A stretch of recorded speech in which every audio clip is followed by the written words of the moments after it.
I'm excited to bring you here today. Teck's donation is a catalyst. We are honored to make this contribution. Their community-minded generosity today sets in motion a ripple effect that will reap benefits for years to come.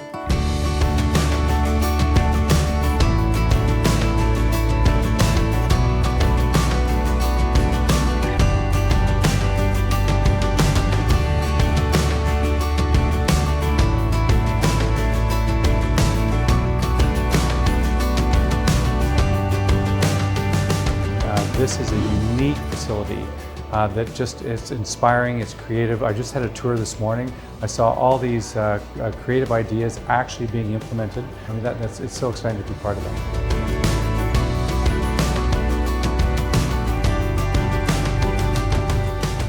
Teck Copper Innovation Hub benefits industry by allowing people who don't have the resources or companies who don't have the resources to do 3D printing, to experiment with new techniques and new processes for introducing new products into the marketplace. The students can actually come up here, get trained on the equipment, work with the researchers here to do the design work, and that way they build world-ready skills that are state-of-the-art.